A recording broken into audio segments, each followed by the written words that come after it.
Hello everyone, litti স্টোরির আরো একটি নতুন ব্লগে তোমাদের সকলকে স্বাগত জানাই।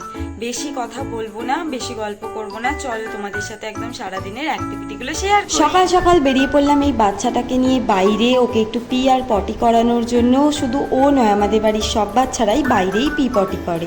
আর জানি না কেন ও বাইরে বেরিয়েই ডেলি গাছ আর ঘাস খেতে শুরু করে দেয়। জানি না, এরকম আমি কোনো বাচ্চাকেই এর আগে দেখিনি, শুধু ওকেই দেখি এরকম অদ্ভুত অদ্ভুত জিনিস করতে। আয়, পাতা খায় না সুইটি, পাতা খায় না। চ মা, বাড়ি চ, বাড়ি চ, ঘরে চ, ঘরে। একবার পাতা খায় তো একবার ঘাস খায়, কি পুরো পাগলি। এই পাগলি, বাড়ি চ, চ, অনেক হয়ে গেছে। ওকে ঘোরাতে ঘোরাতে চলে এলো ওর মা আর দিদা। ওদেরকে দেখতে পেয়ে আমি ওকে বাড়িতে ঢুকিয়ে ওদের একটু বিস্কিট খাইয়ে দিলাম। ব্রেকফাস্ট হচ্ছে, হ্যাঁ, এরপরে লাঞ্চের টাইমে আবার চলে আসে। তারপরেই বাবার হুকুম চলে এলো, দোকানে যেতে হবে। দোকানে পৌঁছে দেখি দোকানদারই নেই। জেঠু কিনছিল মাছ, তাই জেঠুকে ডেকে নিলাম। জেঠু,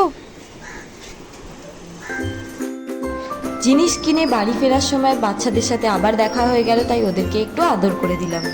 তারপরে আর সারাদিন কোনো ভিডিও করা হয়নি, একদম ডিরেক্ট আবার ভিডিও করেছিলাম সন্ধেবেলা বাচ্চাদেরকে খাওয়ানোর সময়। ওদেরকে খাইয়ে আমরা বেরিয়ে গিয়েছিলাম একটুখানি বাইরে। আজকে যাব একটু রামতলায়।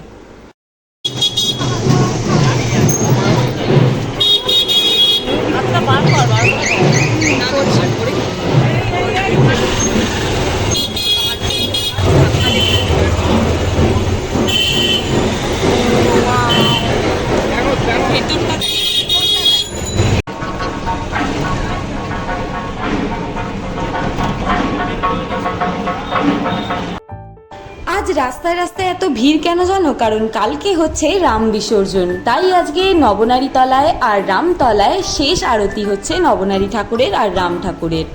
আর এইটা তো তোমরা জানোই যে শ্রাবণ মাসের শেষ রবিবারে হয় রাম বিসর্জন, আর ঠিক 4 মাস পরে আবার বৈশাখ মাসে আসবেন রাম।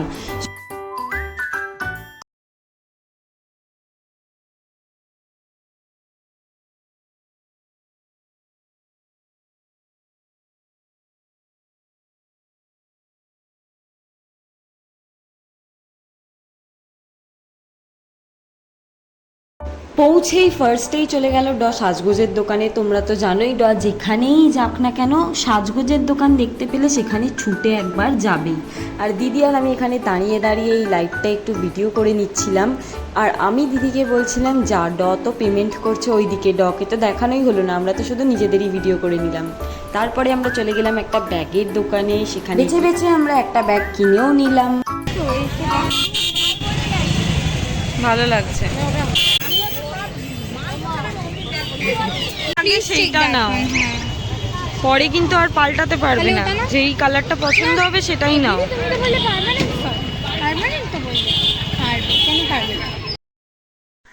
তারপর ব্যাগ কিনে নিয়ে আমরা রাম মন্দিরের পথে রওনা দিলাম, কারণ দাদার তরফ থেকে স্ট্রিক্টলি একটা অর্ডার ছিল যে তোরা জিলিপি কিন্তু অবশ্যই কিনে আনিস, জিলিপি না নিয়ে এলে কিন্তু প্রচণ্ড রাগারাগি হয়ে যাবে।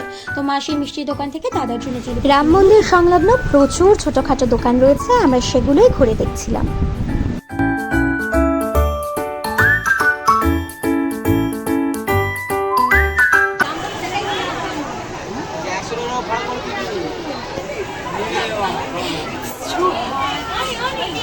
তুই এমনিতেও হট। বহু প্রাচীন স্বনামধন্য ও বিখ্যাত এই রাম মন্দিরের কথা কিন্তু শুধুমাত্র রামরাজাতলা বা সেই অধ্যুষিত এলাকার মানুষদের মধ্যেই নেই, এর প্রভাব রয়েছে বহুদূর পর্যন্ত। এই বিষয়ে একটা ডিটেল ভ্লগ নিয়ে আমরা খুব তাড়াতাড়ি আসবো। নিয়ে আসবে এই একজন আবার ইয়েস বললো, ইয়েস, ও বাতাসা পেয়েছে, বাতাসা পেয়েছে। কি হচ্ছে কোথায় ছিল এত লোক? ও ঢুকতে পারবে ডলি?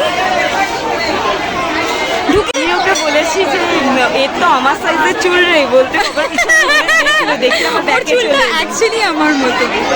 দেখ হরিলুটের বাতাসাগুলো ঠিক স্পট করা যাচ্ছে না, করা গেছে এখান থেকে হালকা হালকা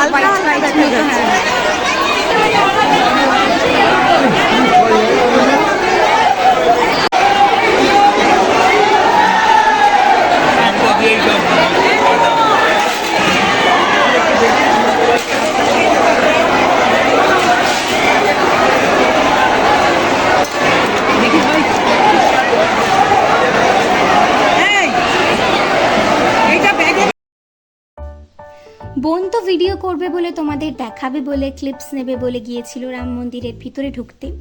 আর মায়ের ক্ষেত্রে বলবো, রাম ভাসানের আগের রাতে রাম মন্দিরে ঢোকার মতো এরকম একটা ডেয়ারিং কাজ, মানে এটা জাস্ট অস্বাভাবিক। এই অসম্ভবকে সম্ভব করেছে মা। হরির লুটের বাতাসা নেবে বলে মন্দিরের মধ্যে ঢুকে গেছে। আর তোমরা দেখতেই পাচ্ছ কি অস্বাভাবিক ভিড় এখানে। কমপক্ষে শতাধিক মানুষ ওখানে উপস্থিত ছিলেন এবং প্রত্যেকেই রামের দর্শনের জন্য এসেছিলেন। দূর দূরান্ত থেকে বহু লোক এসেছিলেন। তো তোমরা দেখো অবস্থাটা কি হয়েছিল। আজকে এই পর্যন্তই, দেখা হচ্ছে আবার খুব তাড়াতাড়ি এরকমই ফানি ভিডিওস নিয়ে আমরা হাজির হচ্ছি। দেখার জন্য keep watching little story and do not forget to like, share and subscribe to our channel. এসে গেছে ট্রেন হাতের কাছে। চারদিনে কিরকম ক্রস হচ্ছে, তার মা সরে আয় না, চারটে কথা শুনিয়ে দেবো। অনেক দূরে আছি আমরা।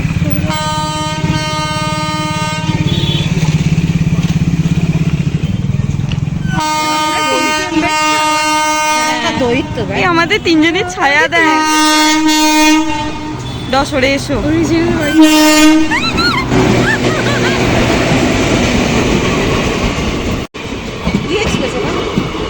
কি জানি, পরে ভিডিও দেখে নেবো কি আছে নামটা।